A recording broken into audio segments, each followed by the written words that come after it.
What's up, everybody? Welcome back to Joker 1014. We are back, as you can tell, in the garage. It's been a long Sunday. Got some housework done, got some stuff done out in the garage. We did not finish the neons yet on the Durango. That's one thing I need to finish up. But I told everybody I will do a video on this story that I have. It's a true story. It happened to me back in 2007, 2008. And it will make the hair stand up on the back of your neck and your arms. Um, there is a lot of people that goes through addiction. There's a lot of people that's going through recovery. There's some people will go get help on their own, and there's some people that will end up going to jail and going to court and getting court ordered to go and get help. My opinion, the people who actually does it on their own, that is very strong for that person. The people that gets court ordered, some of those people will go down the right path, but about 75% of those people to 85% of those people will go down the wrong path still. And they will go around every corner to try to please the court system and the place they go to get help. I never went through a court system. I never been in trouble with drugs. I never been pulled over in a car with drugs. I never been popped with drugs. I went and got help on my own. Everybody will relapse. Nobody can't just stop cold turkey. If you're going through the court system or you're going through because you want to change your life and you do it on your own, you still will relapse. Some way, somehow, you will relapse. There is about 3% of the people that will be doing very good and will never relapse. The other percentage will always relapse some way, somehow. I've relapsed once and I ended up getting help. I went on my own and I still go and get help just so I don't relapse again. Hold that thought and I'll be right back.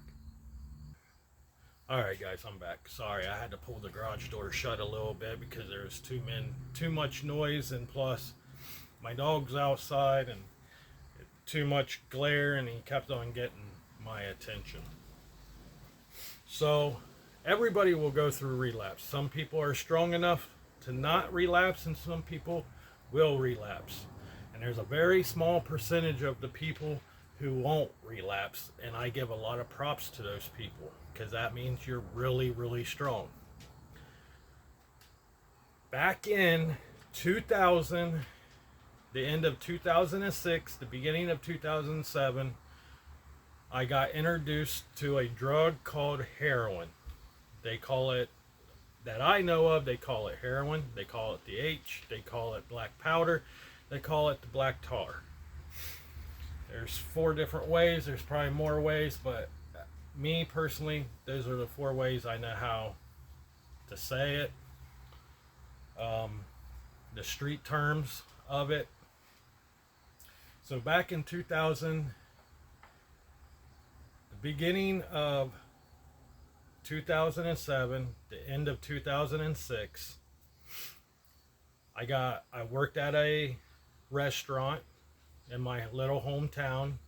It's just a little farm town. Everybody knows everybody. There was a restaurant. It just opened up. They was open for, I think, 2 years. They're not there no more. I was a dishwasher. I was a busboy, and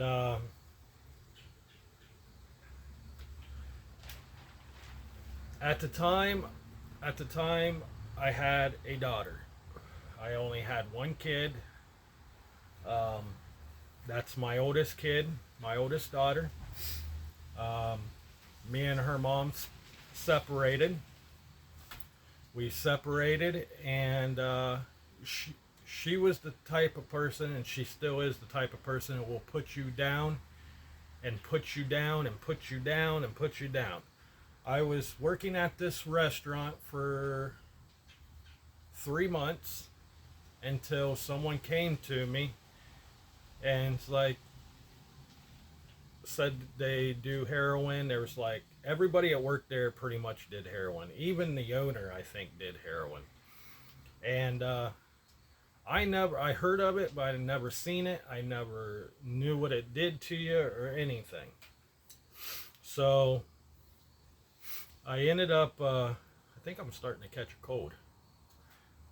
But anyways, I ended up about 3 months in working. One of the guys came up to me, a cook. He came up to me, and he came up and he's like, "Hey, you want to try some? I'm getting some." I was like, "Well, how much is it for a small little bit?" I only had $30 on me at the time. I didn't have very much money because all my money on me. I had money in the bank, but I just had $30 on me, cash. And I was like, "Hey, how much can I get for $30?" He goes, "You can get this amount." I think it was like 4 grams, I think it was. And it was powder at that time. You can get it in 2 different forms. You can get it in powder form, or you can get it in a tar form. Either way, you still got to cook the stuff down. The powder stuff, you can do both ways. You can cook it down, or you can snort it. So I ended up getting some that night.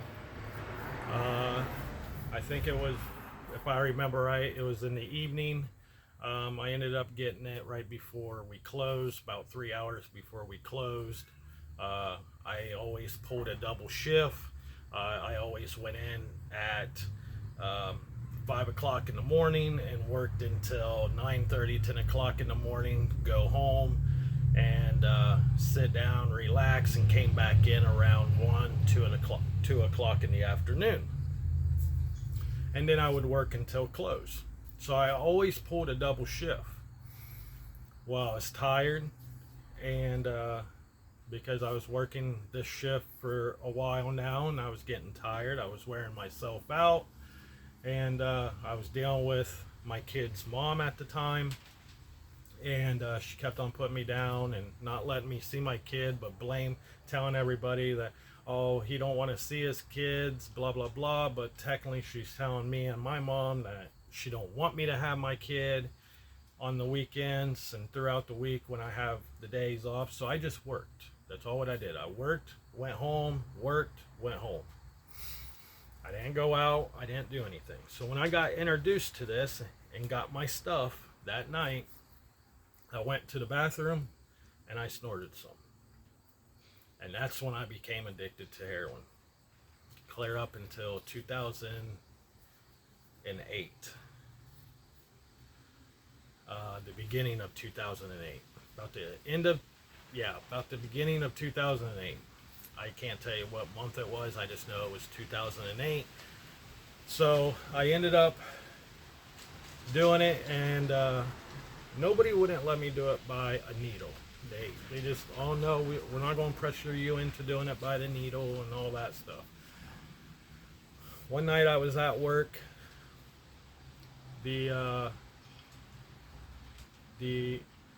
My kid's mom called me, and I couldn't take my kid that day, or it was a Friday, and she wanted me to come and pick up my daughter.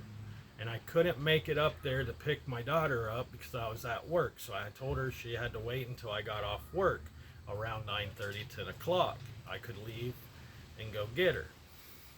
Well, she sat there and she kept on putting me down. Oh, you're a worthless dad. You this, you're that, da da da da. Just kept on putting me down, making me feel very, very small. Your kid is going to grow up to hate you. I hate you. This is why I cheated on you. Blah, blah, blah. And just kept on putting me down until I got smaller and smaller and smaller until the gap cleared up where I couldn't even see that smallness anymore. So when I hung up the phone, I turned around to the cook. I was like, hey, I need a needle. I want you to shoot me up. And I got addicted even more by doing it that way. So I did that for the longest time. And I had quite a bit of money saved up. For those 3 months I worked at that restaurant, I was making decent money. I was getting paid under the table, but I was still bringing home decent money. So I had some decent money saved. So after the restaurant closed down, and remind you, I was only doing this not every day until I stuck that needle in my arm. When I stuck that needle in my arm, that's when I was doing it every day. And I got addicted. I ended up going to his house after the restaurant closed down. I was going over there partying every night. And I remember going to the dealer's house with $2,500 and blowing it all on heroin. Came back, we had a lot of it, and I remember standing in the kitchen of their house. I never had them do it. I never did it. I was too scared to shoot myself up, so I had someone else do it. It was a clean needle all the time. It was always a clean one, but I just had them do it because I didn't know how, and I was too afraid of doing something wrong. So I remember standing there, and I remember standing against the refrigerator after I just got done doing some, and I done quite a bit. It was like 20 or 45 cc's or something like that. It was pretty full and real thick and strong. And powder is strong, but the tar is a lot stronger, and it has a lot more chemicals in it, so it hits you a lot quicker. And I remember standing next to the refrigerator, and I remember someone standing to the right of me and someone standing in front of me to the left. And I remember standing there, and I ended up putting my hand on my face, and someone asked me, "Are you okay? Because you're turning white as a ghost." And that's the last time I remember. I OD'd. When I OD'd,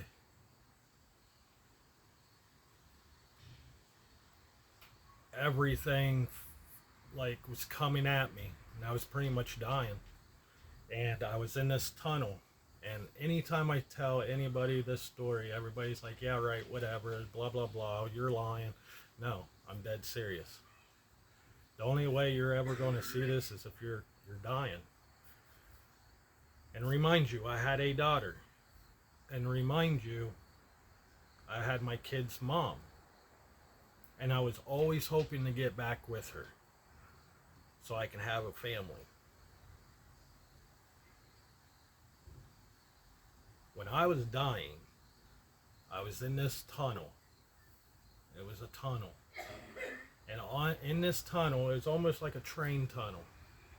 You know how you're going through a train tunnel and you can see the light at the very end, and it's real small, and it just starts opening up closer you get?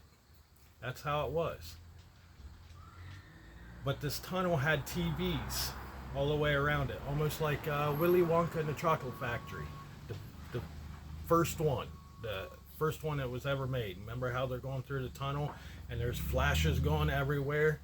That's how this was.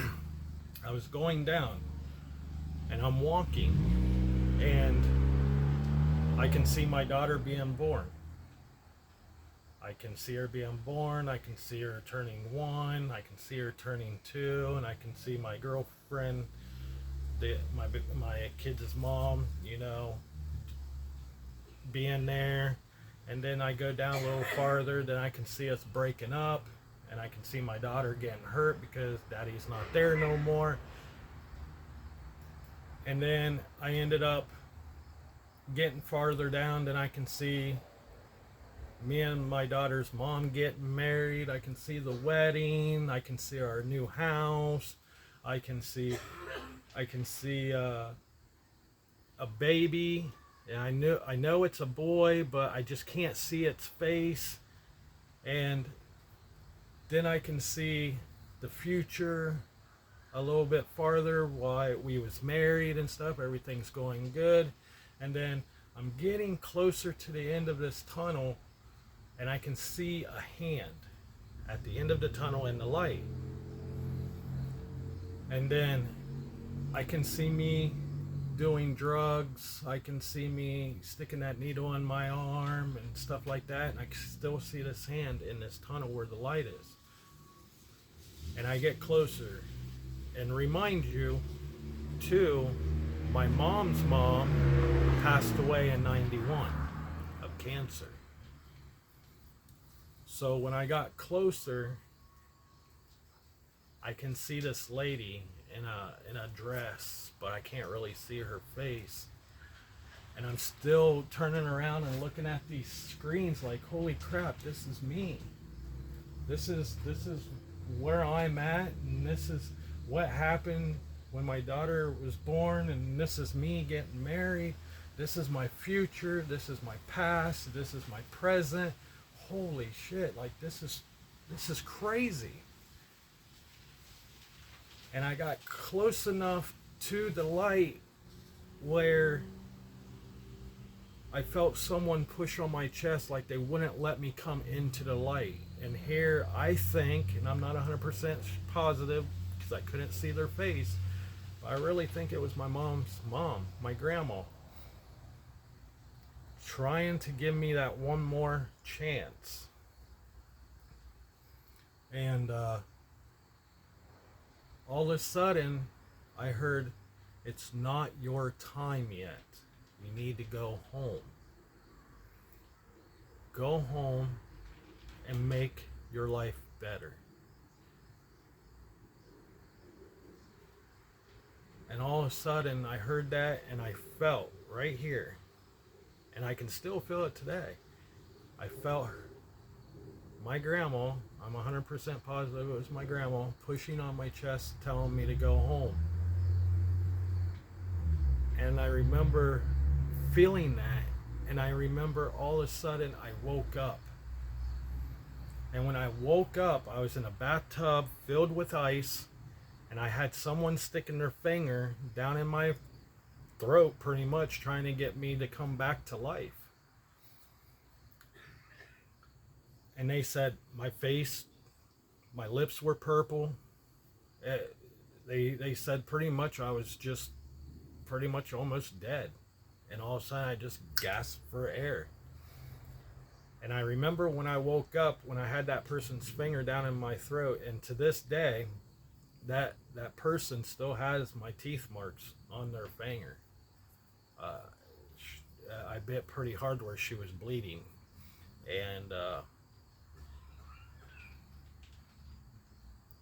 And when I woke up, I just looked at everybody. It's like, I'm done. I can't do this no more. But I made that mistake of going back in the kitchen and shooting up one last time because I was so scared I didn't know what to do. And I remember after I took that other shot, after I woke up, I went in, I laid down on the floor, I passed out. I ended up waking up at 2 o'clock in the morning. I ended up going home because my house was just right around the corner. I walked home, went home, And I slept for 2 weeks. I slept, and then I ended up weaning myself off of the drug. I did it by myself. And after I weaned myself off of that drug, a month later, the fair was going on. And I ended up going to the fair, and I ended up getting jumped at the fair by 6 people and got the side of my face caved in. And I ended up in the hospital for a while. And when I got out of the hospital, my face was big.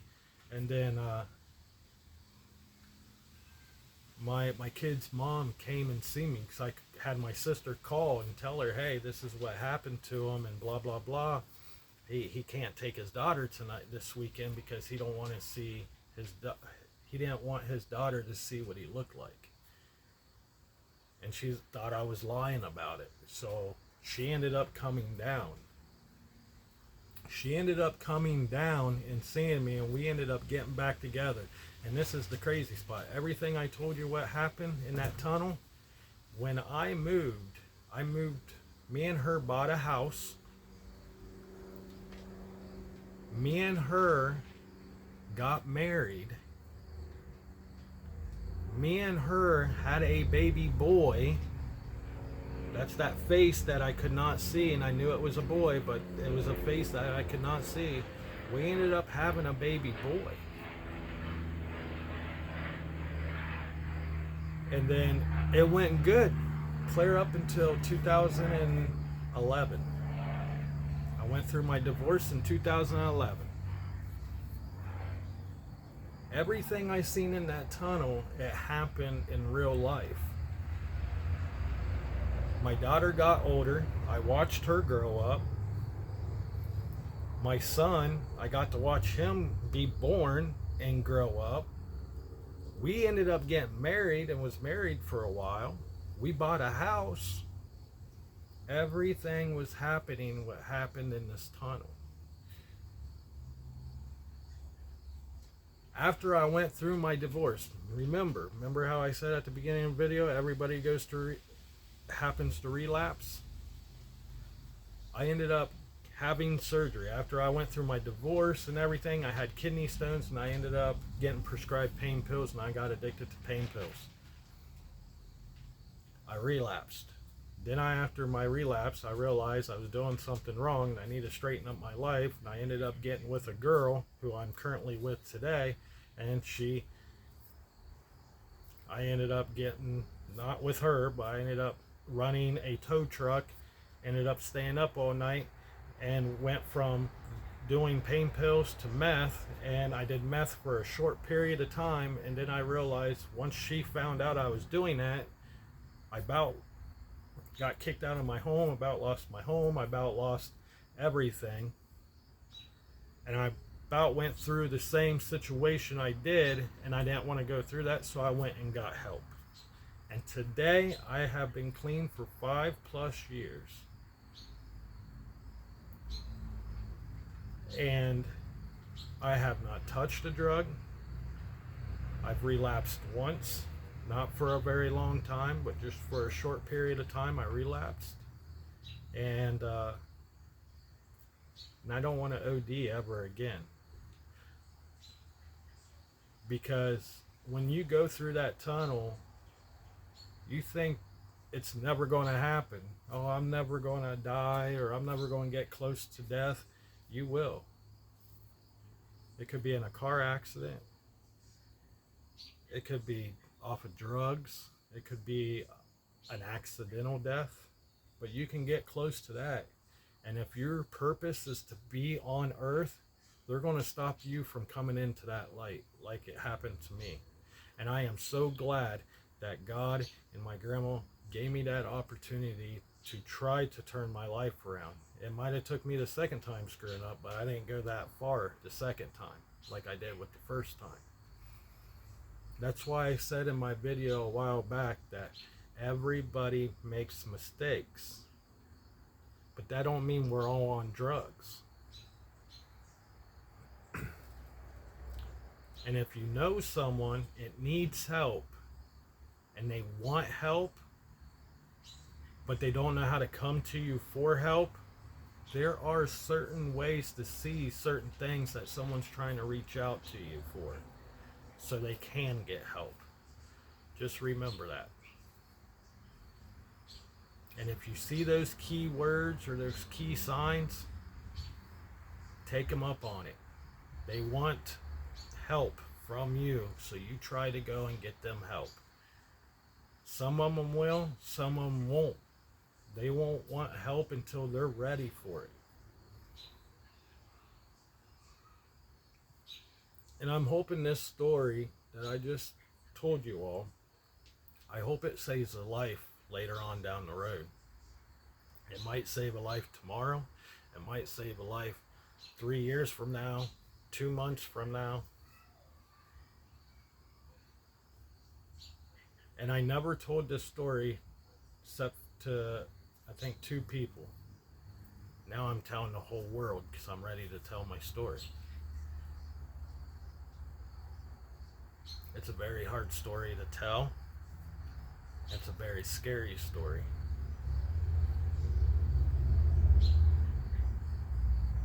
But with that being said, Joker 1014 is out.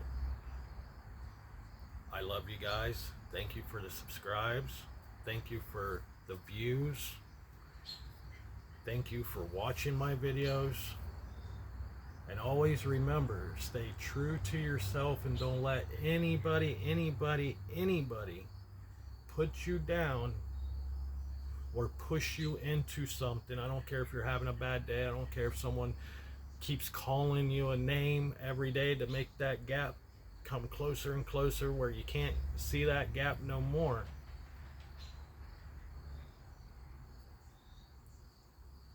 Just stay on the right path. You will make it. And if you screw up somewhere, there's always another chance for you. So stay true to yourself. Stay positive to yourself. Positive things will come in great things. This stuff here, I worked very hard to get in the past 5 years.